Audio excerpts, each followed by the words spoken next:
Përshëndetje të dashur teleshikues, po fillojmë lajmet në televizionin 4+. Përmbytjet në Murriz Kozar u shkaktuan jo nga shiu, thon fermerët, por nga shkarkimet e hidrocentralit të Banjës, që sollin mbi 1 metër ujë në fshat. Fermerët kërkojnë kompensim pas dëmeve kolosale.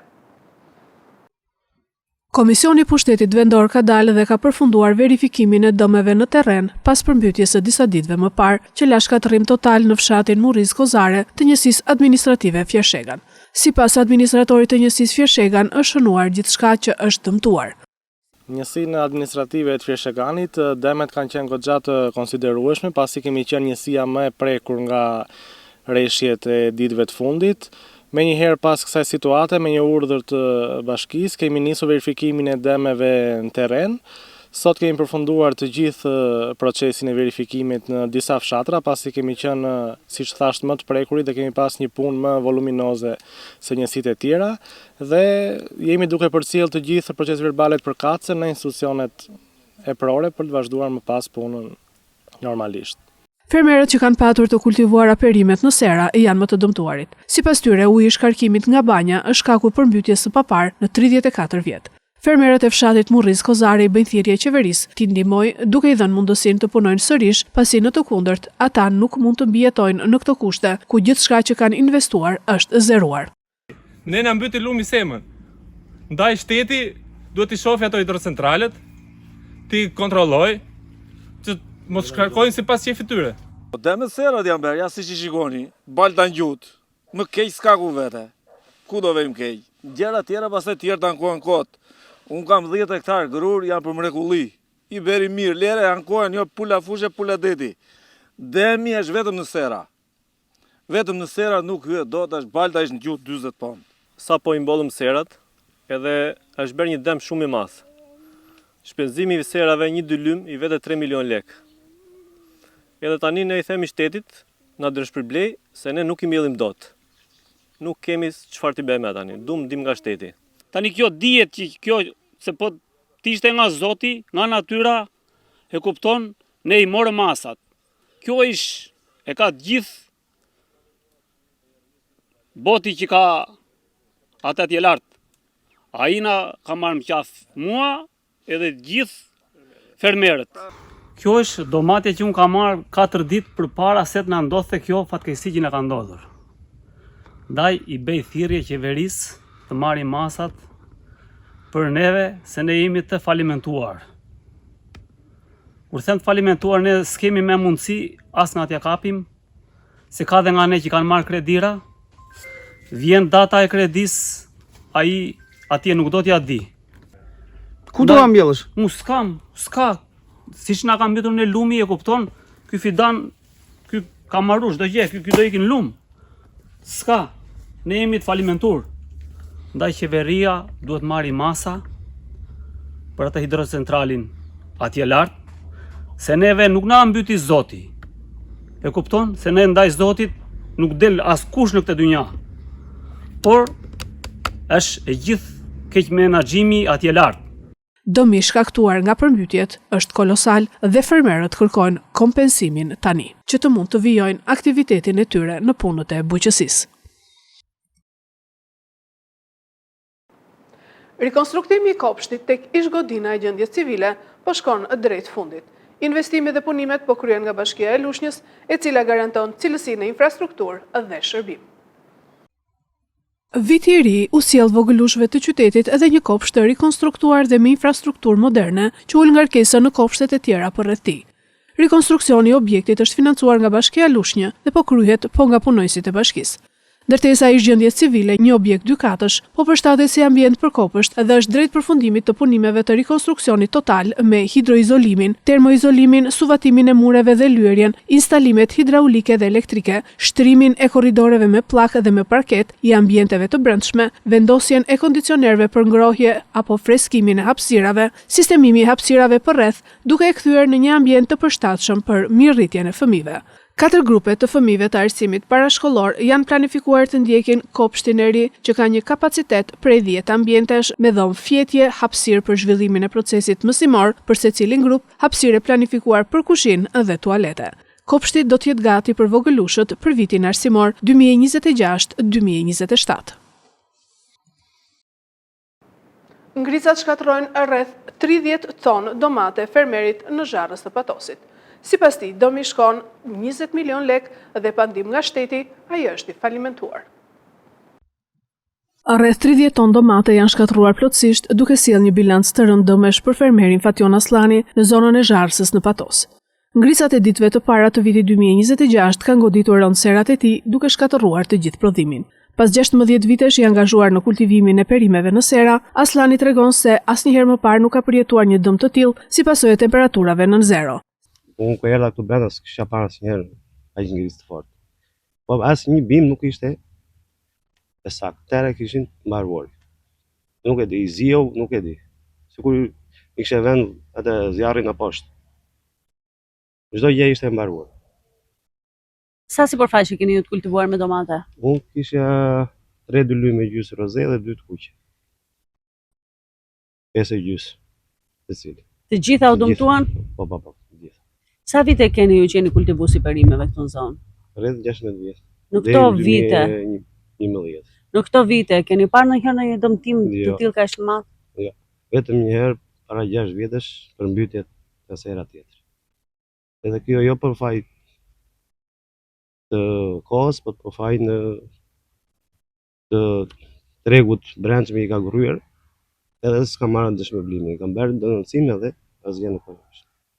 Pas këtij realiteti të hidhur, fermeri është detyruar të shkulë dhe hedh të gjitha bimët, duke parë të shkojë dëm, puna dhe investimi një viti të tërë që ka vlerën mbi 2 milion lek të reja.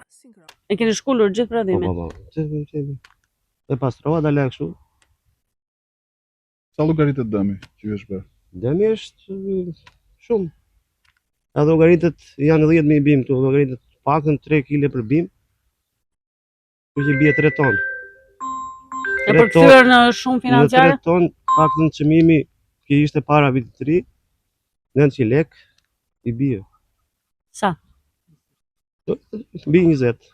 Mbi 20 milion lek vjetra. Shpresa ime vetme është dëm shpërblimi, thot ai. Aktualisht serat janë bosh, pasi fermeri pohon se nuk ka më mundësi financiare për të nisur një kulturë të re.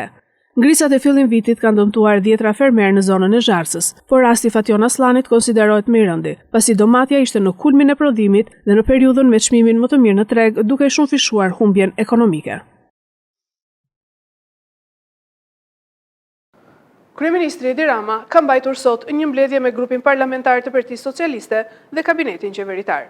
Kryeministri në fjalën e tij e ka pranuar se me kushtet aktuale jemi të paintegrueshëm në Bashkimin Evropian.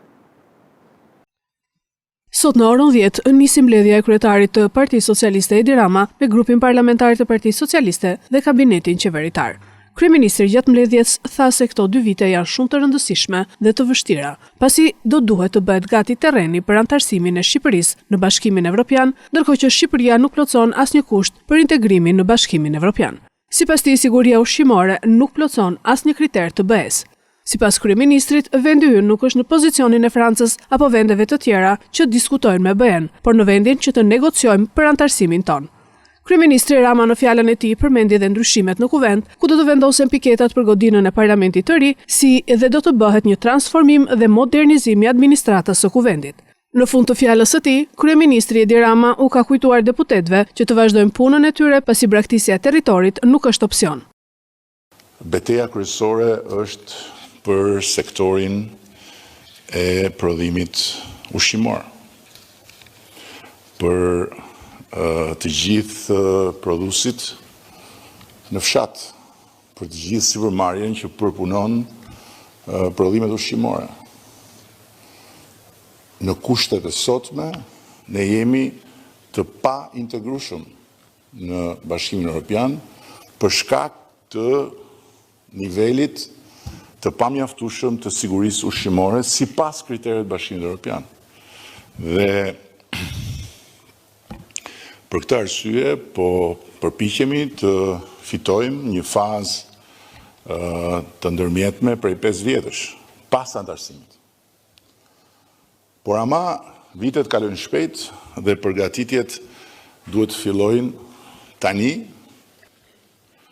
Ribraktisja e territorit, si zakonisht në të shkuarën, nuk duhet dhe nuk do të mund të jetë një opsion për këtë grup parlamentar. 83 mandatet i imponojnë shumë gjëra për këtë forcë politike, duke filluar nga detyrimi që fundin e 2007-ës ne të dalim përpara atyre që na i dhanë 83 mandatet dhe të tjerëve që nuk na votuan dhe t'ju themi që ne e bëm atë për cilën ju kërkuan votën. I mbyllëm negociatët me Bashkimin Evropian. I mbaruam detyrat tona. Pastaj detyra tjetër është sigurisht pjesa e këmbguljes politike me të gjithë kryeqytetet e Europës, me të gjithë parlamentet, me të gjitha qeveritë që të bëjnë ratifikimet për të antarësuar Shqipërinë në Bashkimin Evropian. Henley Passport Index 2026 ka renditur pasaportat më të fuqishme në botë në 2026. Kryeson Singapori, ndërsa Shqipëria renditet në vendin e 43. Pasaporta e një vendi përveç se një dokument udhëtimi tregon fuqinë diplomatike, stabilitetin politik dhe nivelin e besimit ndërkombëtar. Sipas Henley Passport Index 2026, renditja globale që mat numrin e destinacioneve ku qytetarët mund të udhtojnë pa vizë paraprake në krye të pasaportave më të fuqishme në botë, vazhdon të qëndrojë Singapori, me akses pa vizë në 192 destinacione. Në vend të dytë renditet Japonia, 188 destinacione, e ndjekur nga Korea e Jugut dhe një grup vendesh evropiane si Danimarka, Spanja, Suedia dhe Zvicra. Në thelb, dominimi i Azisë Lindore dhe i Bashkimit Evropian lidhet me diplomaci aktive, marrëveshje reciproke për heqjen e vizave, stabilitet institucional dhe reputacion të ulët migracioni informal. Evropa vazhdon të jetë kontinenti me përqendrimin më të madh të pasaportave të forta. Austria, Gjermania, Franca, Italia, Holanda dhe Greqia janë të gjitha në top 5 global me mbi 185 destinacione pa vizë. Një zhvillim rëndësishëm është pozicioni i lartë i Emirateve të Bashkuara Arabe që renditet në top 5, duke siguruar strategjinë agresive të viteve të fundit për marrëveshje bilaterale dhe hapje globale. Në Ballkan, dallimet janë të dukshme. Serbia kryeson rajonin me 136 destinacione pa vizë, vendi 34 në botë, ndërsa Malizi dhe Maqedonia e Veriut ndodhen në grupin e mesëm të renditjes me rreth 128 destinacione. Bosnia-Hercegovina ka akses pa vizë në 122 destinacione. Shqipëria renditet në vendin e 43 me 121 destinacione pa vizë, duke qëndruar shumë pranë Bosnjës dhe pak mbi Moldavin. Ky pozicion reflekton përfitimet nga liberalizimi i vizave me BE-n, por edhe nga kufit e ndikimit diplomatik shqiptar krahasuar me vendet e BE-s apo me Serbinë, e cila ka ndërtuar marrëdhënie më të gjëra jashtë Evropës. Rënditja pasaportave tregon se liria e lëvizjes nuk është thjesht çështje udhëtimi, por rezultati politikave afatgjata, stabilitetit dhe besueshmërisë ndërkombëtare. Për Shqipërinë dhe rajonin, përmirësimi i mëtejshëm mbetet i lidhur ngushtë me integrimin evropian dhe forcimin e diplomacisë ekonomike dhe politike. Presidenti Amerikan Donald Trump nisi aeroplanbajtsen drejt Iranit pasi sipas tij i ka përdive gënjeshtrat dhe nuk toleroi më. Presidenti Amerikan Donald Trump devijoi një aeroplanbajtse drejt Iranit pasi u akuzua se ka përdjeu gënjeshtrat e regjimit. Zyrtarët iranian thuhet se e mashtruan Trumpin duke vonuar ekzekutimet e protestuesve derisa të nisnin një seri të fshehtë vrasjesh. Lindja e mesme ishte përgatitur për sulme amerikane ndaj regjimit islamist pasi Trump u premtoi protestuesve se ndihma është rrugës pas 17 ditësh për leshjet të përgjakshme në rrugë. Forcat amerikane u ndalën pasi ministri i jashtëm i Iranit, Abbas Araghchi, njoftoi të mërkurën vonë nuk ka asnjë plan për varje, varjet janë jashtë diskutimit, tha ai. Trump ndaloi planet e sulmeve menjëherë pas kësaj, duke zbuluar se kishte marrë garanci se vrasjet në Iran po ndalen. Por kryekomandanti i paparashikueshëm i Amerikës duket se po ndryshon përsëri kurs, ndërsa një aeroplanbajtse amerikane u devijua drejt lindjes së mesme. Anija e fuqishme USS Abraham Lincoln po afrohet me shpejtësi në distancën e goditjes për të bërë platforma nga ku do të nisin sulmet nëse iranianët vazhdojnë të vrasin protestues. Imazhet satelitore treguan anijen e madhe luftarake që kalon te Filipinet pasi u zhvendos nga deti i Kinës jugore. Trump ndaloi lëvizjet ushtarake të pritura gjërësisht kundër Iranit të mërkurën në mbrëmje, ndërsa udhëheqësit dhe komandantët ushtarak të Teheranit nxituan drejt bunkerëve. Shefat e inteligjencës amerikane besojnë se kanë monitoruar nga afër lëvizjet e mullahëve që do të merren parasysh në planet për çdo sulm të ardhshëm. Burimet iraniane paralajmëruan se me qindra të burgosur, mes më shumë se 18.000 që besohet se janë arrestuar, ishin ende në rrezik. Sipas shumë kujt, regjimi iranian thjesht po blen kohë duke gënjur Trumpin. Numri i ekzekutimeve në Iran, zakonisht me varje publike, është dyfishuar vitin e kaluar, ndërsa udhëheqësi suprem Ali Khamenei mori masa të ashpra pas luftës 12 ditore të qershorit me Izraelin.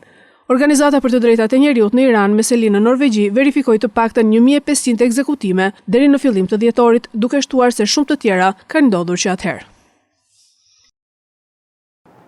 Këto ishin lajmet tona për sot. Lajmet i gjeni dhe në internet në website-in 4plusmedia.tv.